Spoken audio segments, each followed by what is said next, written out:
तो क्या था महाराज? बोले कुएं पानी नहीं था, वो कुएं बिना पानी के था, लेकिन एक विशाल काय गिरगिट उसमें पड़ा हुआ था। अब इन्होंने बहुत प्रयास किया निकालने के लिए गिरगिट को, लेकिन गिरगिट न निकाल सके।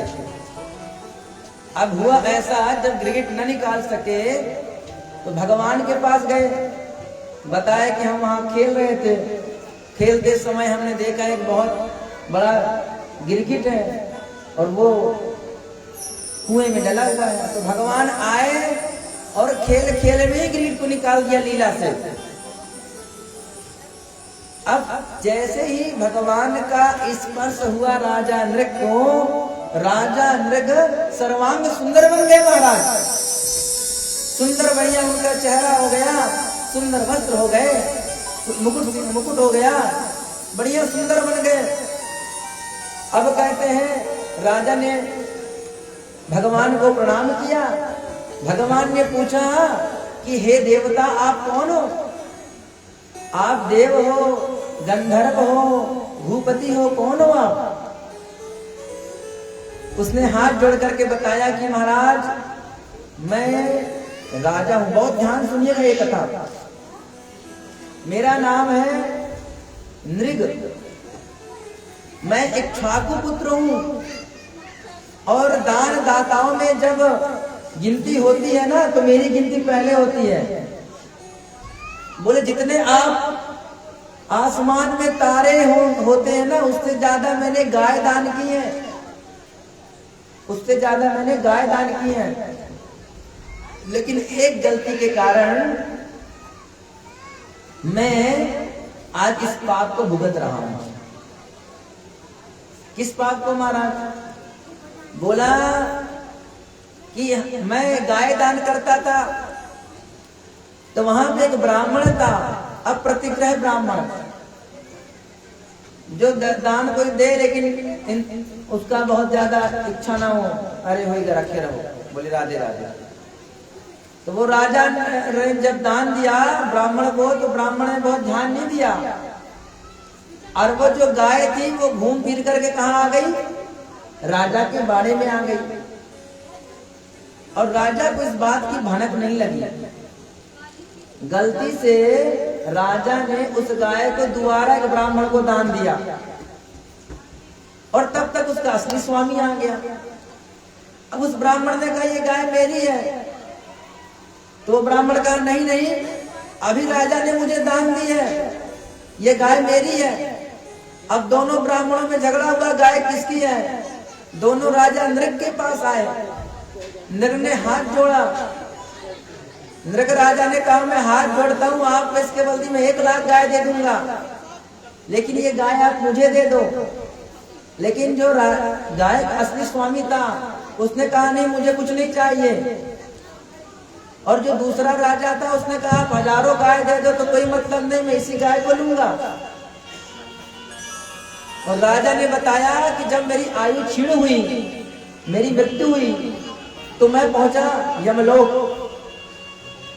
वहां यम ने मुझसे बोला कि तुमने बहुत पुण्य का काम किया है, लेकिन कुछ पाप भी हुए हैं। पहले पुण्य भोगोगे कि पहले पाप भोगोगे? राजा ने कहा महाराज पहले पाप ही भोग लेते हैं, बोली राधे राधे। पहले पाप भोग लेते हैं, फिर पुण्य भोगेंगे। और इस प्रकार से जब राजा ने कहा, तो यम ने कहा ठीक है जाओ। और मैं वहां से गिर गया, और गिरते हुए मैंने देखा कि मेरा स्वरूप बदल गया, और मैं कैसा हो गया? मैं गिरगिट के अवतार में होकर के इधर गिर पड़ा हूं, और तब से मैं ये कष्ट पा रहा हूं। भगवान आपकी बड़ी कृपा हुई कि आपके मुझे दर्शन मिले, और आपके स्पर्श से मेरा वो पाप भी कट गया। देखिए भगवान सब जानते हैं, लेकिन अपने, आवाज मत करिए भाई, भगवान सब जानते हैं, लेकिन ब्राह्मणों की महिमा समाज को बताने के लिए, ब्राह्मणों की महिमा अपने यदुवंशियों को बताने के लिए ब्राह्मण ने यह प्रश्न किया राजा से। और जब राजा ने कहा कि मैं ब्राह्मण के धन लेने के कारण आज इस पाप योनि में हूं, और जब राजा चला गया तो कृष्ण ने अपने पुत्रों को समझाया, स्वदत्ताम परदत्ताम वा ब्रह्मवृत्तिम हरे चयः सृष्टि वर्ष सहस्राणि विष्टायाम जायते क्रमी।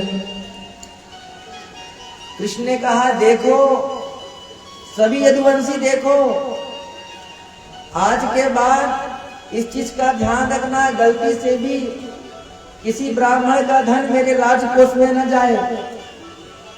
और सीख लो इससे, इस कथा से कि स्वदत्ताम परदत्ताम चा, चाहे कोई चीज आपने ब्राह्मण को दी हो और बाद में आपके मन में लालच आ गई तो आपने कहा हो गया गुरु जी कोई बात नहीं, अब वो मैं कह दिया था। लेकिन अच्छा, यदि किसी ने दिया है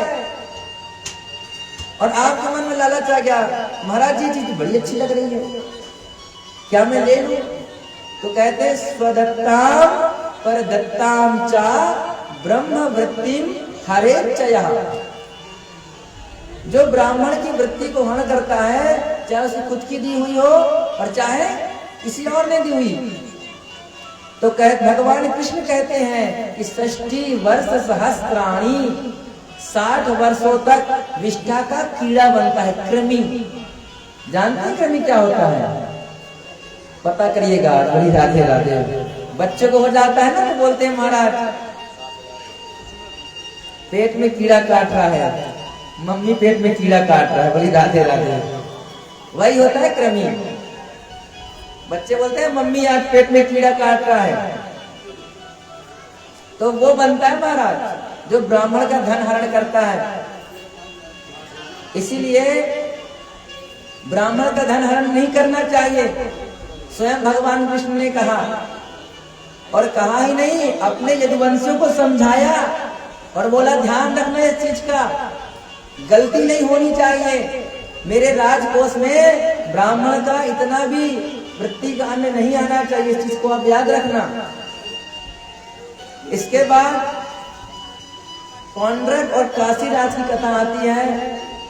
एक पौंड्रक नाम का राजा था, उसने अपने मित्र के साथ जब बैठ के चर्चा की तो उसका मित्र था काशी राज, काशी नरेश। उसने कहा कि बड़ी महिमा है कृष्ण की, द्वारिका में रहता है। बोले अच्छा, और क्या? बोले चक्र सुदर्शन रखता है। अच्छा, तो इन्होंने क्या किया, एक लकड़ी का 2 हाथ और बना लिए। बोले 4 हाथ है कृष्ण के, 2 हाथ यहाँ से करा दिया महाराज और मोटर लगा दी महाराज। अब जो ही बटन दबाए चक्र घूमने लग जाए।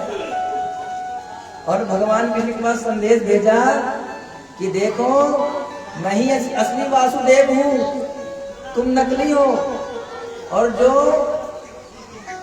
अपने आप को बचाना चाहते हो तो मेरी शरण में आ जाओ, नहीं तो ठीक नहीं होगा। और भगवान को जब यह पता चला, भगवान खुद पहुंच गए महाराज और काशीराज का उद्धार किया। अब कहते हैं इसके बाद द्विध नाम के बंदर की कथा आती है। जिस भौमासुर को जिसको भगवान ने मारा था, उसका मित्र था एक द्विध नाम का बानर, तो बड़ा उत्पात मचाता था महाराज। तो कथा आती है कि बलराम जी के द्वारा उसका उद्धार किया गया। इसके बाद बताया कि दुर्योधन की जो पुत्री है लक्ष्मणा, उसको सामने अकेले हरण करके ले आया। लेकिन जब ये बात पता चली कौरवों को, तो कौरवों ने लड़ाई की और सांब को बंदी बना लिया। अब तो महाराज राजा यदुसेन सेना को तैयार कर दिया, आज ही धावा करो, कौरव बचने नहीं चाहिए। लेकिन जो दुर्योधन है ना, वो दुर्योधन बलराम के शिष्य हैं। हाँ, दुर्योधन को गदा सिखाई है बलराम ने, तो उनके प्रति प्रेम का भाव है उनका। उन्होंने समझाया, आप चिंता मत करो, लड़ाई की आवश्यकता नहीं पड़ेगी, हमारे रिश्तेदार हैं, लड़ाई नहीं क्यों करना, मैं जाता हूं समझाने। बलराम जी गए, बलराम जी का उन्होंने स्वागत किया। लेकिन जब बलराम जी ने कहा कि मेरी 9 पुत्र वधू के साथ शाम को वापस कर दो, तो सब नाराज हो गए महाराज। बोले हमारा खाने वाला, हमारे टुकड़ों में जीना वाला और हमें ही ज्ञान सिखा रहा है। अब तो महाराज बलराम जी को आया क्रोध और बलराम जी ने अपने मूसल से हस्तिनापुर को ऐसा खींचना चालू किया मानो पूरा हस्तिनापुर ही आज गंगा जी में समा जाएगा। बोली राधे राधे।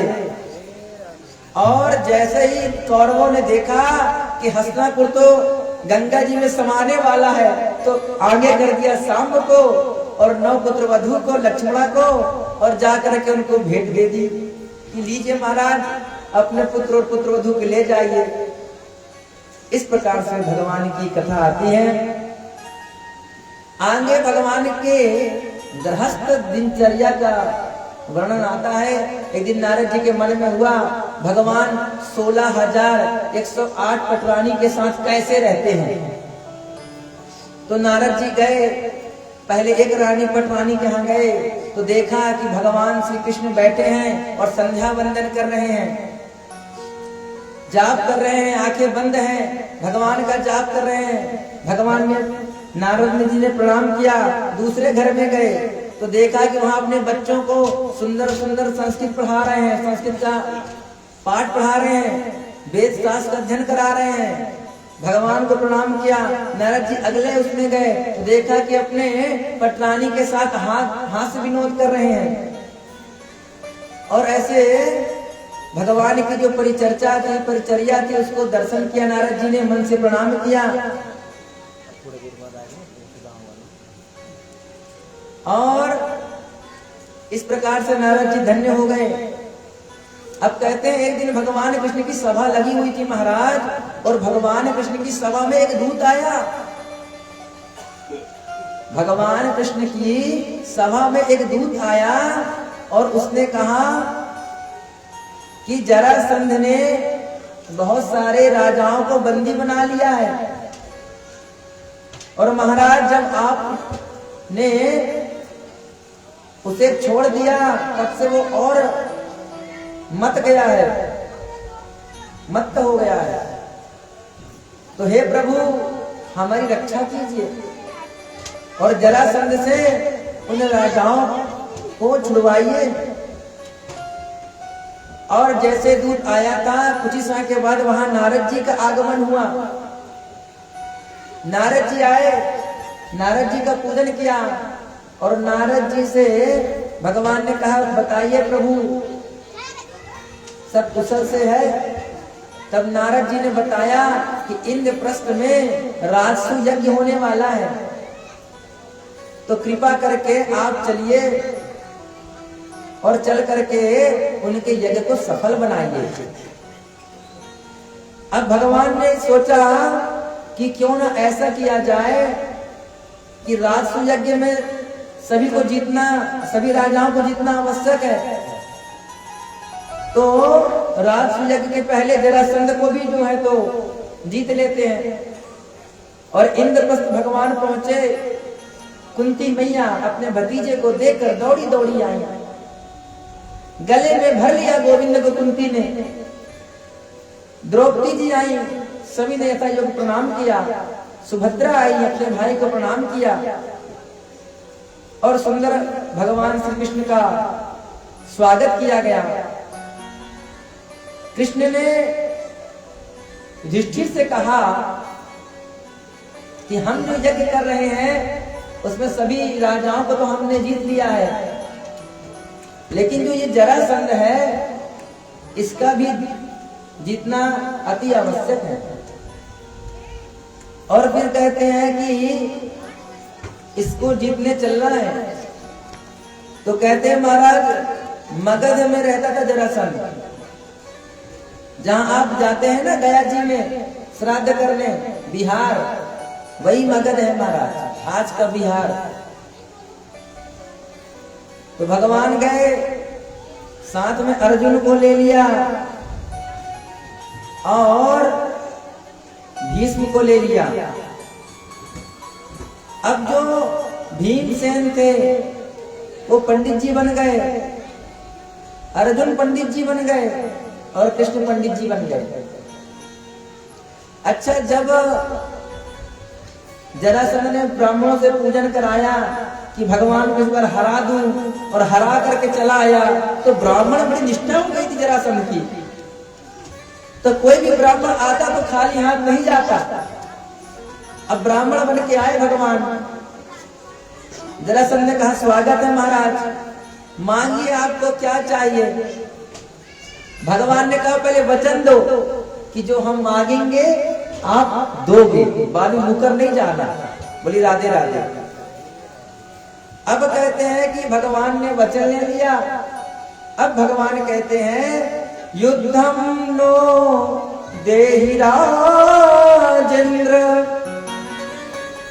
युद्धम नो देहि राजेंद्र, द्वंद्वसो यदि मन्यसे, युद्धार्थिनो वयं प्राप्ता राजन्या नानं काक्षिणः। बोले युद्धम नो देहि राजेंद्र, हे राजेंद्र हम युद्ध चाहते हैं, हमको आप युद्ध दीजिए। और अब भगवान की वाणी सुनकर के जरासंध का कुछ तो दाल में काला है। बोले ब्राह्मण आया है दान में, स्वर्ण मांगे, हाथी मांगे, घोड़ा मांगे, गाय मांगे, जमीन मांगे, ये युद्ध लड़ाई झगड़ा ब्राह्मण कब से मांगने लग गया। बोले महाराजा ब्राह्मण नहीं हो सकते। बोली राधे राधे। तब भगवान अपने स्वरूप में आए। जरासंध ने कहा देखिए कृष्ण, तुमको तो मैंने 17 बार हराया और तुमने मैदान छोड़ के भाग दिया। तुमने अब तुम मैदान छोड़ के भागे हो, मैं तुमसे लड़ाई नहीं करूंगा। अर्जुन को कहा अर्जुन तुम तो बहुत पतले दुबले लग रहे हो, तुम हमारे समान नहीं हो। मैं सामान जो है मेरे जो बल में मेरे बराबर हो उससे युद्ध करूंगा, तभी तो आनंद आएगा। अरे युद्ध प्रेम विवाह समानता में होनी चाहिए। बोली राधे राधे। और भीष्म सेन को उन्होंने चुन लिया और जरासंध का और भीष्म का बड़ा युद्ध चला महाराज। बाद में तो भीम जो थे, भीम भी लड़ाई करते करते महाराज हार मान ली। अब कृष्ण से कहते हैं कि अच्छा मोहन, लड़ाई के लिए आगे तो कर दिया, लेकिन अब ये बताओ जीता कैसे जाए युद्ध। तब भगवान ने एक लकड़ी उठाई, उसके 2 टुकड़े किए और फेंक दिया अलग अलग दिशाओं में। भीम जी समझ गए और वैसा ही करने पर भीम जी को विजय प्राप्त हो गई। क्योंकि भीम ये मर्म नहीं जानते थे, लेकिन कृष्ण जानता था। जैसे ही उसको अलग करते थे वो जुड़ जाता था, लेकिन जब उसको अलग दिशाओं में फेंका गया तब वो नहीं जुड़ पाया और अंत में उसकी मृत्यु हो गई। भगवान इंद्रप्रस्थ लौट आए। अब इंद्रप्रस्थ जब हमारे प्रभु लौटे तो इंद्रप्रस्थ में लौटने के बाद क्या हुआ महाराज? बोलते इंद्रप्रस्थ लौटने के बाद यज्ञ शुरू हुआ। तो यज्ञ में सभी देवी देवता आए थे। तो ये हुआ पूजा किसकी शुरुआत की जाए, शुरू की जाए सबसे पहले? तो बोले कि कृष्ण की।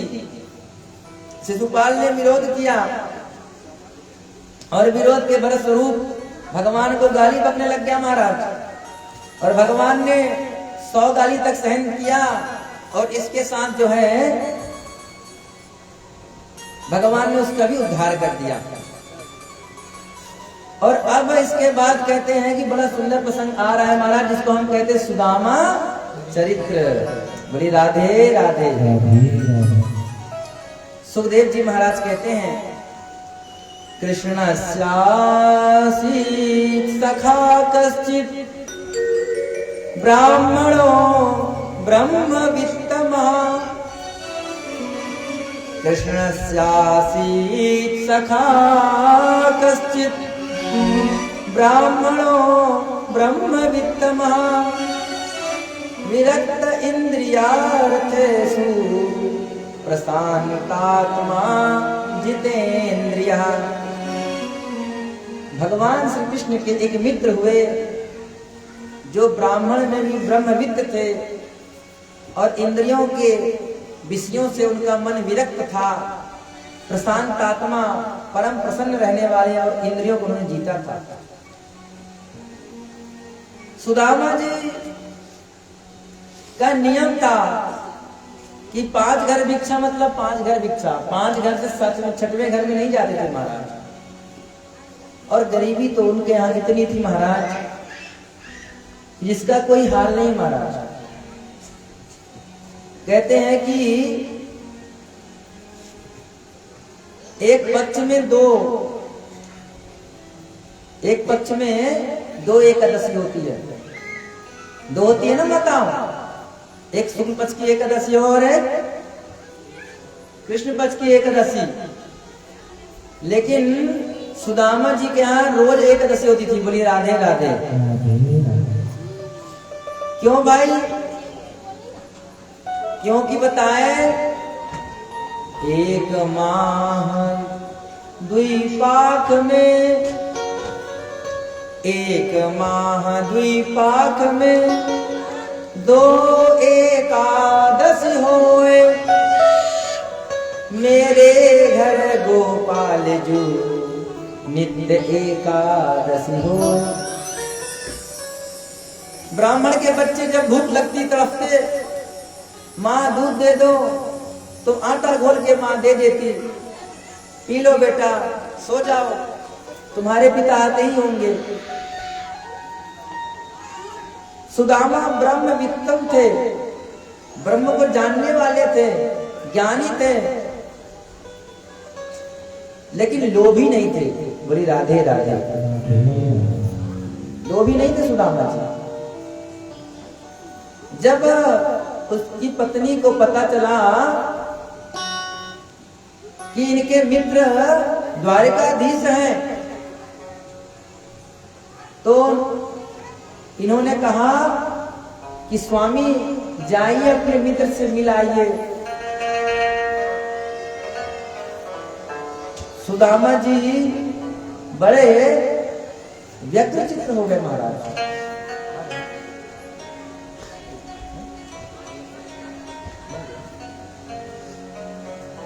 अब महाराज कहते हैं कि सुदामा जी ने कहा, अरे पगली, वो मित्र है, मैं भी जाना चाहता हूं, लेकिन क्या लेके जाऊंगा? मैं तो नितांत गरीब ब्राह्मण, मेरे पास कुछ देने को है नहीं। पत्नी ने कहा, चिंता मत करिए, मैं व्यवस्था कर देती हूं। लेकिन तब भी सुदामा जी की जाने की इच्छा नहीं अभी। क्यों? सुदामा जी को इस बात का भय है कि मैं जब इतनी गरीबी से जाऊंगा तो मेरे कृष्ण को कहीं ये न लगे कुछ मांगने तो नहीं आया है। बोली राधे राधे। देखिए, संतुष्टा जो असंतुष्ट दुज है, असंतुष्टा दुजा नष्टा। जो दुज है वो संतुष्ट रहता है, वही आगे बढ़ता है, और जिसके मन में संतुष्टि नहीं है वो आगे नहीं बढ़ सकता। लेकिन पत्नी के बार बार समझाने पर और सुदामा जी चल दिए महाराज। और पत्नी ने 4 घरों से चावल 4 मुट्ठी लेके आई, या चित्वा चतुरा मुष्टि, और कपड़े में बांध करके पोटली में दे दी कि ये भेंट मित्र को दे देना। बोली राधे राधे। और अब आइए हम भी सुदामा जी के साथ चलते हैं भगवान श्याम सुंदर की द्वारिकाधीश।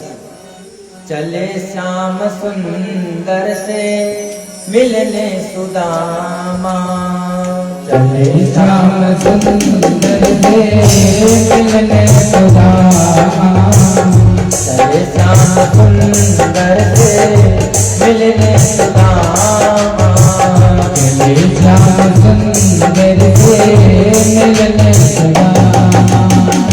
जाते जाते पलों में, जाते जाते माने में हरे दिन राम, चले श्याम सुंदर से मिलने सुदामा।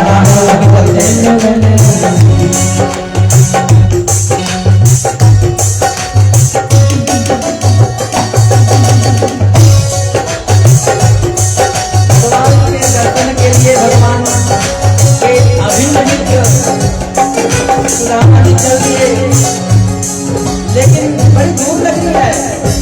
बोलते हैं दूर नगरी, बड़ी दूर नगरी, बड़ी दूर नगरी, कैसे आऊं रे कान्हाई, कैसे आऊं रे कान्हाई,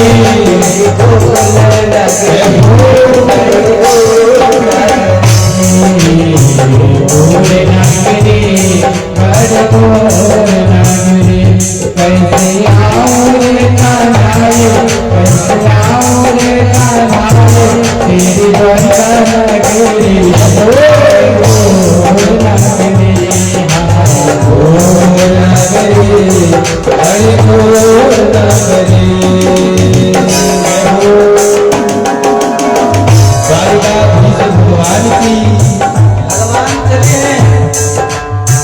भगवान के भक्त आज जा रहे हैं अपने मित्र से मिलने के लिए, और रास्ते में निद्रा आ गई, और जैसे ही सोया और भगवान ने पहुंचा दिया द्वारिकाधीश, द्वारिकाधीश भगवान की। और जब आंखें खुली तो सुदामा जी ने अपने हाथ को सुबह द्वारिका में पाया, और पहुंचे हैं भगवान के पास महाराज। लेकिन भगवान है द्वारिकाधीश, ऐसे ही दर्शन थोड़ा ही ना मिल जाएगा। राजा है, महाराजा है, द्वार पाल लगे हैं, यंत्री मंत्री, तो कहते हैं बड़ा सुंदर भाव है।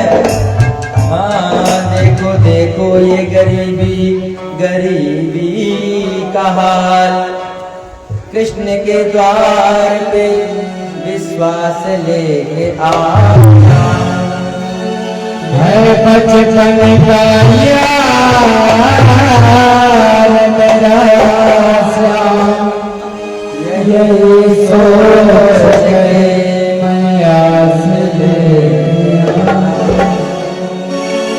अब भगवान के पहुंच गए द्वारिका, और द्वारपाल वालों के महाराज अब क्या बोलते हैं? सुनो द्वारपालों, अरे द्वारपालों, कन्हैया करो द्वारपालों, कन्हैया करो, इधर है सुदामा गरीबा गया है, इधर है सुदामा गरीबा गया है। कन्हैया करो अरे द्वारपालो, कन्हैया करो इधर है सुदामा गरीबा गया है, इधर है सुदामा